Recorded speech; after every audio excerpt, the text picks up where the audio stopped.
Well, how about the decision to come to Concordia? I know I'm sure it wasn't easy to leave Phoenix, and you started to get settled there. And what was that like when you found out that Concordia had that opening, and you possibly had a chance to come back to Seward?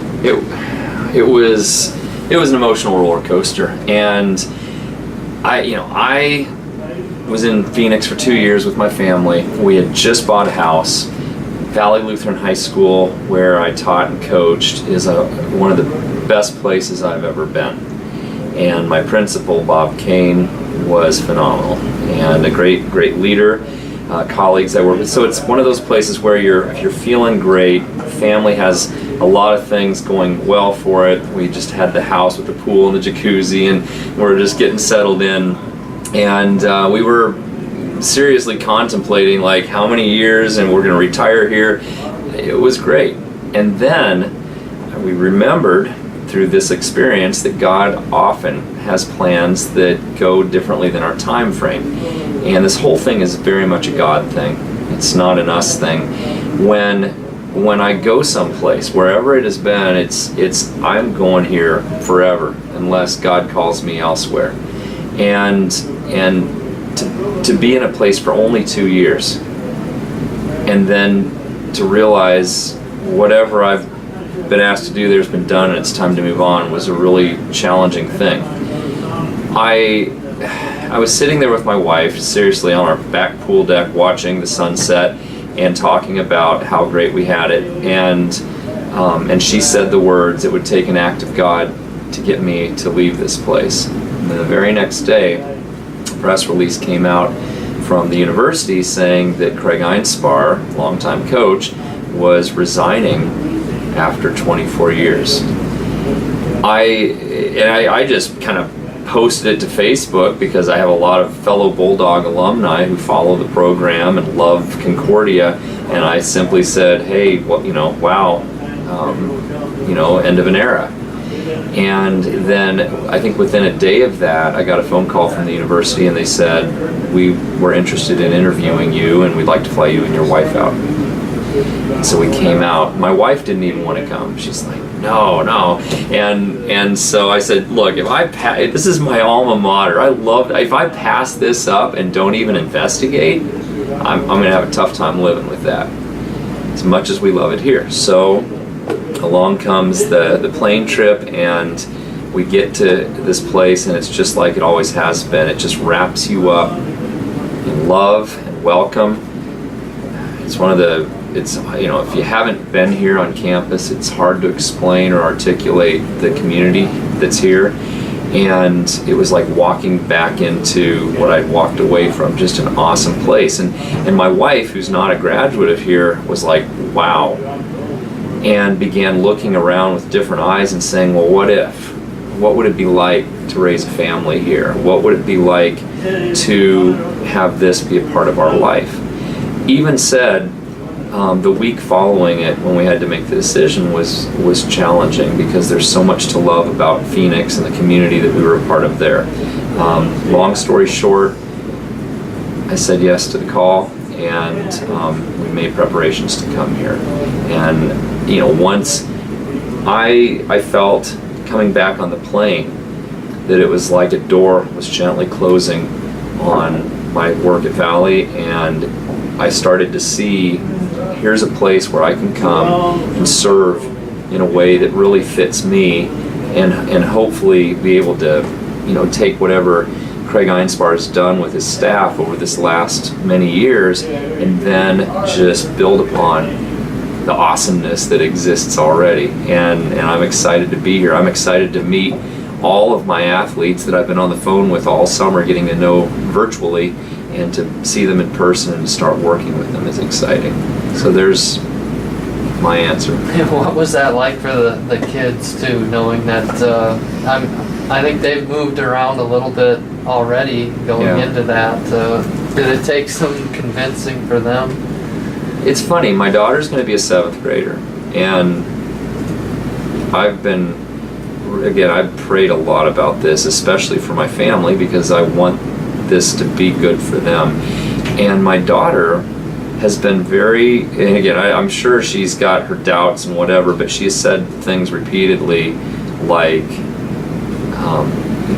God knows what's going on. He's got the big picture and in control. When it comes, we've had trouble selling our house, and again, we just had an offer finally, but we didn't get it sold in time to buy a house here, so we had, and then looking for a place that would rent to pet owners. It's like, wow. So we ended up finding a place outside of Lincoln, 4-acre farm. It's beautiful.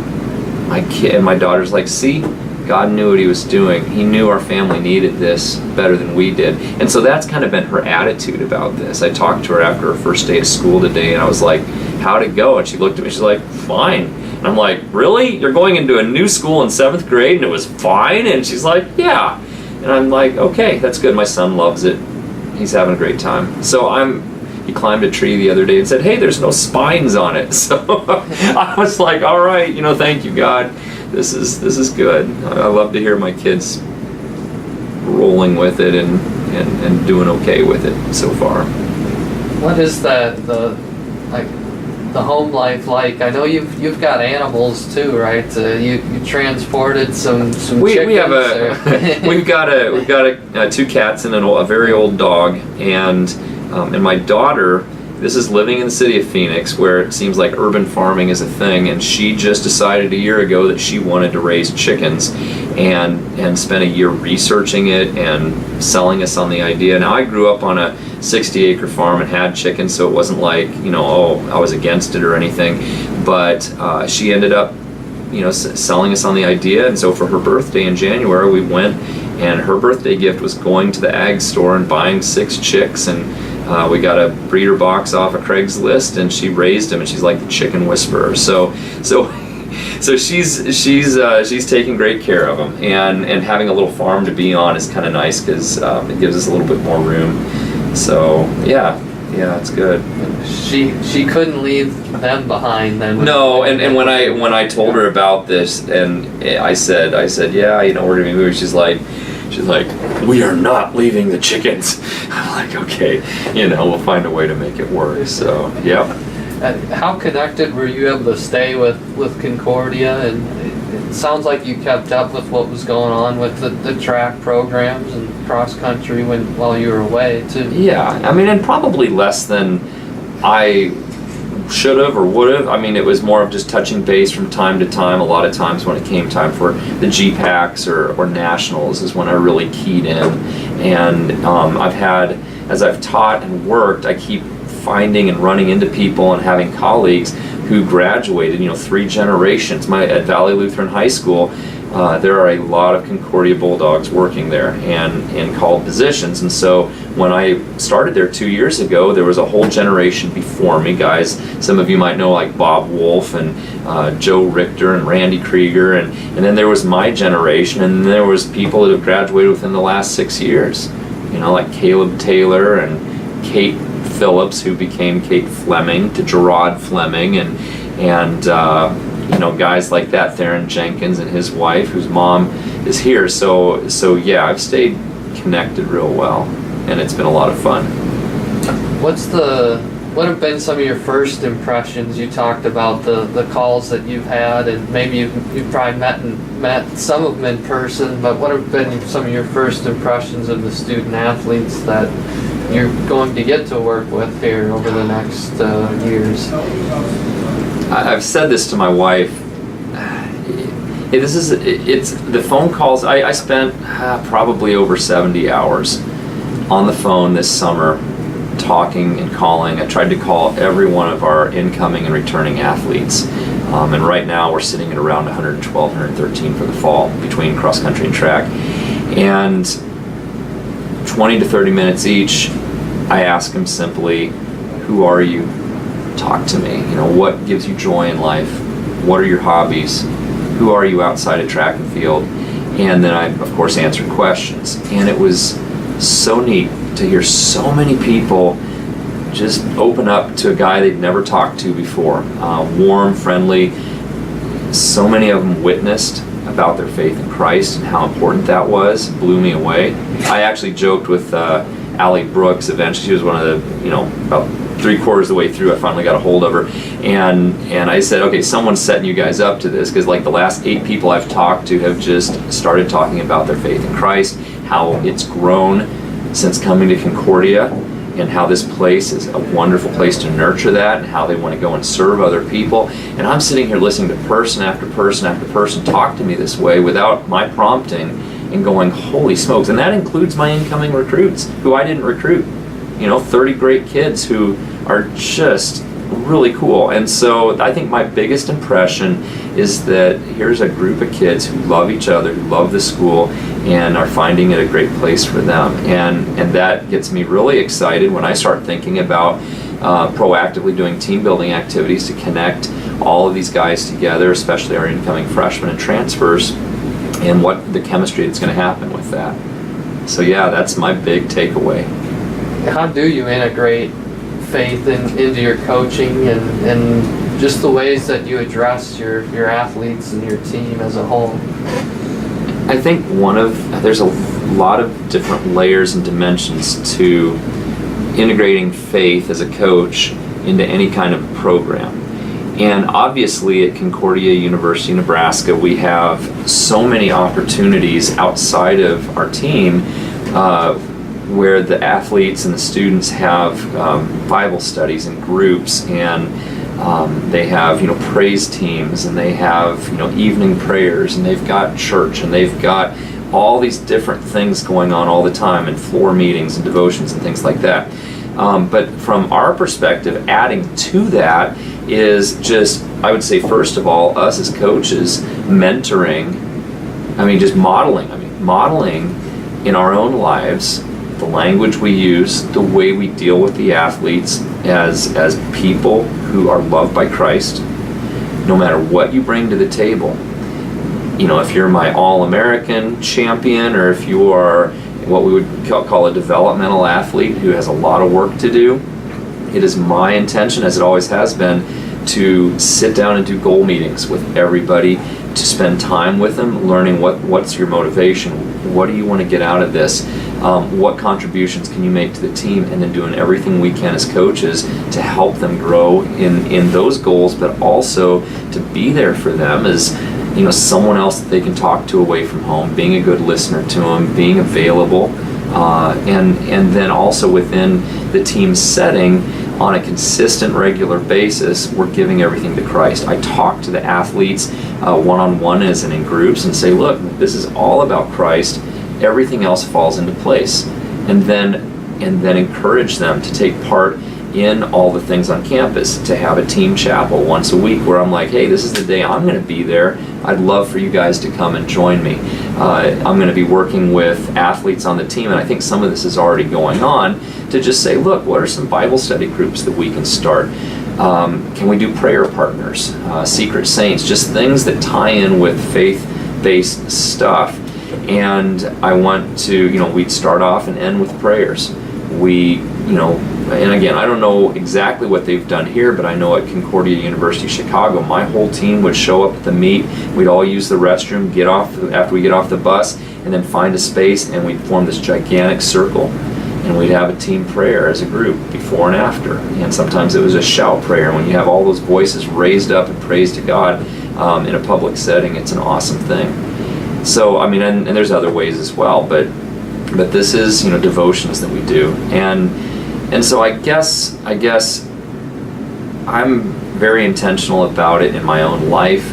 It's something that's always on my mind. I pray for my athletes. I tell them this. I keep a prayer list, and I've been doing this all summer and getting prayer requests from them and saying, look, this is what's going on, and I'm going to encourage them to do the same thing for their teammates and so forth. So yeah, I could keep going, but those are just some of the things that we do within our program.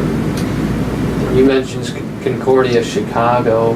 What did you learn from that experience there as far as how you should run a college track and field and cross country program? I was not the head cross country coach. So Dave Risch is a good friend of mine, and he is the head cross country coach. But I began volunteering as an assistant coach to him because I wanted to ramp up and build relationships with the distance kids in Division III. when there's no I don't know if this is the reason, but there's no athletic scholarship. So when a lot of the kids, at least at Concordia Chicago, when I started there, were doing cross country but not doing track, and we needed them for track, and cross country needed them to develop it into a year-round athlete. And so my way of doing that was to say, look, I want to get to know you, and so the relationship became a basis, and we started getting more and more of them joining track and being a part of that. But again, I love distance coaching, and I had a lot of fun doing that. And so, and go back to your original question. So what was it that you asked, just things that I learned about how to build a program? Correct. Yeah, a lot of it I did on my own. And when I came out of high school, having done some good things as a high school coach and having been a recruiter within my own school environment to get kids to consider doing a sport that some people look at and go, are you kidding me? And we had a lot of success. And so when I started, I sat down in the months leading up to me moving to Concordia, Chicago, and I put together a 10-year vision. And I said, and I just thought through, these are the things that need to be done. But I didn't really know what recruiting was all about. I made mistakes early on by just kind of shotgun recruiting people and getting people here, to the university through just recruiting websites. And then they'd get there and I'd find out, because I wasn't overt enough in describing the environment, and they would get there and they'd set some records for us and leave after a year because it wasn't a good fit for them. And I said, I'm shooting myself in the foot recruiting. I need to really target specific groups and make that my main thing. And so what I found really valuable after I'd spent a couple of years there, was to go out to especially the Lutheran high schools, but small towns, Lutheran kids, because it was a Lutheran school, and I really put a lot of energy into getting to know the coaches and the athletic directors at those schools. I made visits every year, and those kids began to come in along with other kids, and what I did during the recruiting process was I was very explicit about, almost over the top, talking about Christ and how important he is. I wanted people coming in going, your faith is going to be valued, and this is a place that's all about faith. And so once I changed my recruiting tactics, I got kids who stayed and then stuck with the program and became really big contributors. And that's when our team really took off. So, and again, when you have those kids on a team that really buy into the university environment or their long term, when recruits come and visit, they see that going on and they go, wow, I want to be part of this. And that's what Concordia, Nebraska has had, and I'm just going to add to it. Yeah, here, when you go into the field house, there's pretty obvious evidence of some of the success over the past couple of years with the two big red banners for national championships. What's your sense of how that maybe has helped you when you're talking to potential recruits, and I mean, what's the response you've seen from outside the program as far as people's interest in Concordia? I'll tell you, I have spoken to hundreds of recruits since June 1st when I took over the position, and have had great conversations as well, just like with my returning athletes. And I honestly don't talk much about statistics. I think eventually it'll come up in the conversation because a kid will ask, like, well, is your team any good? And I say, well, yeah, they've had a lot of success recently. We've been top contenders at the GPAC for many years. Einspar had a really good run with our cross-country teams for a while, and we've just had recent success at the national level. But I really don't bring that up a ton. I think it speaks for itself. And I always tell the athletes, the most important thing you need to know about is, here's a place that you're going to have an incredibly close team where we're very proactive about team building, where we've got great coaches with phenomenal records in what they've been able to do with athletes over the years. But these coaches aren't just good coaches. They have a passion for it and they care about you. And I also just talk about the environment at Concordia. There are other schools in the GPAC and in other places that have their own particular niche. And I don't think there's a good or a bad. I think they're all great places in their own way. We're just unique in a particular way, and I really do everything I can to highlight that uniqueness, because I think that's going to make it or break it for a kid. And if they come and they hear about, here's what this team atmosphere is like, here's what the Christ-centered environment's like, here's what you would experience, and they're like, that's not for me, then they're probably going to be better off somewhere else. And so that's what I focus on. I mean, it's nice to walk them in the facility and go, ta-da, isn't this cool? And you know, again, I'm a guy that has spent my entire coaching career at the high school level with either no track or really no facilities at all and making do. And at Concordia, Chicago, we had a really great outdoor track, but we didn't have an easily accessible indoor facility. And so to be able to just step out of my office and go, here's this 200-meter track indoors with big, huge, awesome weight rooms, and oh yeah, and we have, you know, this outside. It's nice. But again, it's more of my excitement of going, wow, I get to coach in this, coming out when I talk to those kids, and I think they catch that. Well, first up is the cross country season for you. I know you're still getting to know your roster and what you've got there, but what I guess is priority number one for you in getting ready for the season as your athletes start to show up on campus here soon? I think honestly the main thing is getting to know my kids. That's the most important thing. Who are they? How did their brains work? You know, where is their heart? And how can I get them to know each other more deeply? And through that process, I get to know them. Obviously, there's the training pieces of it. But I was fortunate to teach and coach in Arkansas for many years, while John McDonnell, who headed the Razorbacks track and cross country programs for many years, was there. And I must have gone to year after year after year of clinics, and of course those coaches were so accessible to us. You know, I sat down and ate and just picked John McDonnell's mind. But what he said over and over was, know your boys. He said, Coach, guys, know your boys, with that Irish accent of his. And it really stuck with me. And he gave examples, and I'll say the same thing to my kids. If I don't know what's going on in your life outside of our training, then maybe you just pulled 2 all-nighters, and I don't know that. Well, if I force you through this workout, then that's going to have a detrimental effect to you.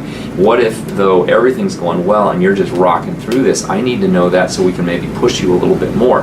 And so that kind of relationship and that trust that needs to develop between me and the athletes is the most important thing. Now, again, I have to know how to coach. And so what we're going to be doing is, I don't know them as athletes yet other than a few stats, but I spent the beginning of the summer building up. I basically put together some mileage progressions, and I talked to them and said, look, you need to think about what was your peak mileage volume last year? How did you feel coming off of that? Where's your triangle of your biomechanics and your physiology and your ability of your brain to handle a certain type of training? Did you come out of the season feeling great, or were you beat up? Let's choose a mileage progression build up over the summer that's based upon kind of where you were, and let's be conservative about it. And so I have had some great talks with them over the phone, and it sounds from initial reports as they've been, because I asked them, email me what your last 3 weeks of training were and how you felt and how that's going and what training plan you've been on.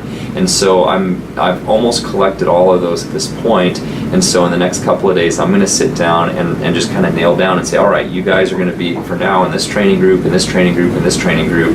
And then I'm very much an individualized coaching style. I'm not a cookie cutter style approach, which can work in certain situations. But I'm kind of like, I don't know who I want everybody can get better, and I want them to know that I believe in them and their ability to do it. So we take them where they're at, and then we individualize the workouts based on their training history. How long have they been running competitively? What have their last couple of seasons been like? How's that? These are the questions we talk about in our goal meetings. And so they'll do the workouts. I'll be watching them real closely. And we'll see how it goes. We'll do an early season time trial just to establish training paces, and not too long from now we'll have our Blue-White Alumni Classic, and that'll give us kind of a 5K race effort to see where they're at for the longer distances. And then during this whole time period, as they do their quality sessions and their easy runs and so forth, I'm really gonna just talk to them and pay attention and see what happens. So I'm gonna know a whole lot more a month or two from now. And then and I told them already, as we go into next year and we have a whole season a whole year under our belts, that's gonna help me to make your summer training a lot more individualized. So I think a lot of it is just me getting to know them. There's general training principles that apply to everybody within a certain range. I've just got to be, attentive on how each person's dealing with what we're doing.